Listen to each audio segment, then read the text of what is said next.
এরকম 5 জন ব্যক্তির নাম আমরা পেয়েছি।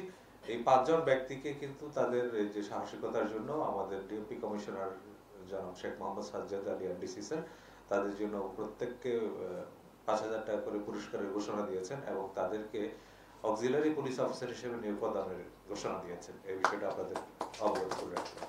ধন্যবাদ। আর যদি কোনো প্রশ্ন থাকে, সেটা হচ্ছে যারা এই ঘটনাটি ঘটিয়েছে এবং যাদেরকে আপনারা গ্রেফতার করেছেন ইতিমধ্যে তাদের পরিচয়টা একটু বলবেন এবং তারা কি আদৌ কোনো বাহিনীর সঙ্গে ইনভলভ কিনা এই বিষয়টা একটু ক্লিয়ার করবেন। আচ্ছা, আমি যে 6 জনকে আমরা ধরতে পেরেছি এর মধ্যে 4 জন যেটা আমরা একেবারে স্পট থেকে ধরেছি, ওনার একজন নাম হচ্ছে ফরাদ বিন মোশাররফ, একজন হচ্ছে ইয়াসিন হাসান, মুবাশশির আহমেদ ও ওয়াকিল মাহমুদ। এদের প্রত্যেকের যেমন ফরাদ বিন মোশাররফ ওনার বাড়ি হচ্ছে গাইবান্ধা। তো এইভাবে যে বিভিন্ন জায়গায় বিভিন্ন অঞ্চলের এরা আছে, তো ওদেরকে আমি ধরছি। আর আজকে যে 2 জনকে ধরা হয়েছে এটার হচ্ছে নাম আমি একটু পরে দিচ্ছি আপনাদের। এইটা আসলে আমি বলি, এটা আমি বুঝতে পারছি। তো এই যে যাদেরকে আমরা অলরেডি ধরেছি এবং আরো সব মিলে 6 জনকে ধরা হলো, এই 6 জনের ব্যাপারে যেহেতু আমাদের এই বিষয়টা একেবারে তদন্তাধীনে আসছে এবং এটা অনেক বড় বিষয়, এখানে প্রায় 25 থেকে 30 জনের মতো একটা টিম কাজ করেছে। এই পুরা টিমকে কাজ আমি আইনের আওতায় যদি আমি নিয়ে আসতে চাই, সেক্ষেত্রে কিছু একটু ভাই আমাদের এই বিষয়টা আমরা একটু পরে ডিসকাস করতে যাচ্ছি। আপনাদের বলবো রিমান্ডে আজকে আমরা নিয়ে আসতেছি। রিমান্ডে নিয়ে আসার পরে কারণ তারা তো বিভিন্নভাবে এলোপাথারি অনেক তথ্য দিয়েছে, যে তথ্যগুলো আমরা ভেরিফাই করতে পারি না। এই ভেরিফাই করতে গেলে আমার একটু সময় লাগবে। আজকে আমি রিমান্ডে পেলে তাহলে আমি আপনাদের পরবর্তীতে আমাদের সবকিছু আপনাদের জানাবো ইনশাআল্লাহ। ভাই, স্বরাষ্ট্র উপদেষ্টা মাঝে মধ্যে নিরাপত্তা ব্যবস্থা দেখতে মধ্যরাতে তিনি ঘুরে বেড়াচ্ছেন এবং আমি যেটা দেখতে পেয়েছি যে চেকপোস্ট ব্যবস্থা জোরদার করা হয়েছে, টহল জোরদার করা হয়েছে। এর মাঝেও যে এরকম 30 জন 40 জন এরকম মাইক্রোবাস করে যে বিভিন্ন বাসা বেঁধে ডাকাতির ঘটনা আমরা মাঝে মধ্যেই দেখছি, এদিকে গোয়েন্দা ব্যর্থতা নাকি টহল বা জোরদার বা চেকপোস্ট যারা বসিয়েছেন তাদের নিয়ে গাফিলতি? ধন্যবাদ আপনি যে প্রশ্নটা করেছেন। আপনারা জানেন পবিত্র মাহে রমজান এবং সামনের যে পবিত্র ঈদ উল ফিতর রয়েছে, উপলক্ষে ডিএমপি কর্তৃক বিস্তারিত নিরাপত্তা পরিকল্পনা হাতে নেওয়া হয়েছে। আমাদের যে নিরাপত্তা পরিকল্পনা তার মধ্যে কিন্তু অন্যতম গুরুত্বপূর্ণ হচ্ছে যে সমগ্র মহানগর এলাকা জুড়ে টহল কার্যক্রম জোরদার করা এবং বিভিন্ন কৌশলগত এবং গুরুত্বপূর্ণ স্থানগুলোতে তল্লাশি চৌকি স্থাপন করা। এর বাইরে গোয়েন্দা নজরদারি তো আছে। এই ভেতরে 2-1টা ঘটনা যেটা ঘটছে, ঘটনাগুলো কিন্তু সাথে সাথে কিন্তু আমরা আরো ওষুধ কাটাতে সক্ষম হচ্ছি।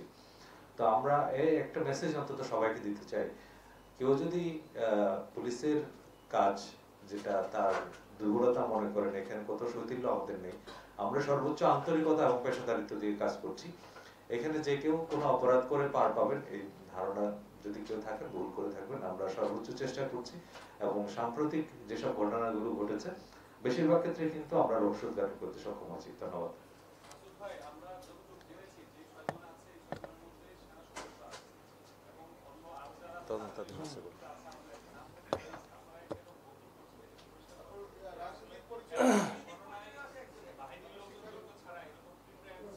আমি বলে দিই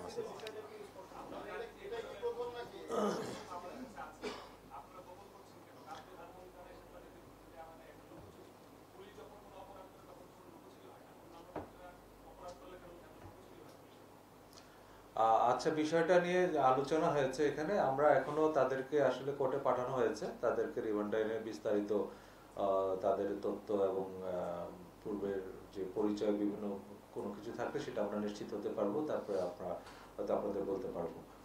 ধন্যবাদ।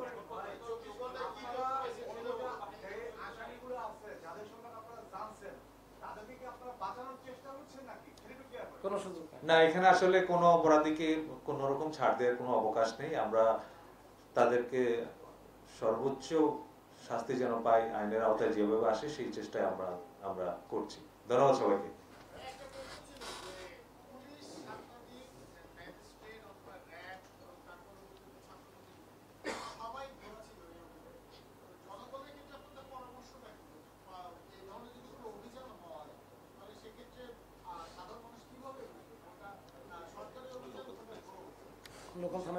আমরা আপনি যে গুরুত্বপূর্ণ একটা কথা বলেছেন, ওনারা কিন্তু 999-এ ফোন করেছেন এবং এটা বুদ্ধিমত্তার পরিচয় দিয়েছেন। আমরা জনগণকে বারবার অনুরোধ করছি আপনাদের সামনে যদি এরকম কোনো ঘটনা সন্দেহজনক কোনো কিছু পরিস্থিতির উদ্ভব হয়, আপনারা কোনোভাবে আইন নিজের হাতে তুলে নেবেন না, আপনারা পুলিশকে ফোন দেবেন।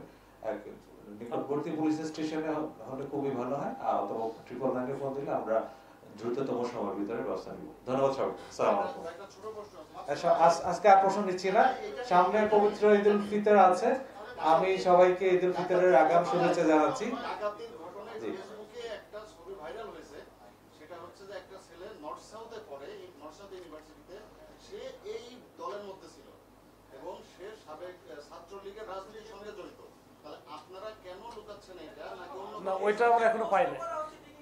ভাইরাল ভাইরাল কিন্তু এবং কালকে রাতে এটা আমরা ইতিমধ্যে বলেছি, আমরা এটা খুব গুরুত্ব দিয়ে তদন্ত করছি। এখানে ঘটনায় যে জড়িত থাকুক না কেন, কাউকে বিন্দু মাত্র ছাড় দেওয়া হবে না। ধন্যবাদ সবাই। এখানে কোনো বাহিনীর কোনো সদস্য ছিল কিনা বা আমরা এটা বিষয়টি তদন্ত করে দেখছি। ধন্যবাদ। আসসালামু আলাইকুম।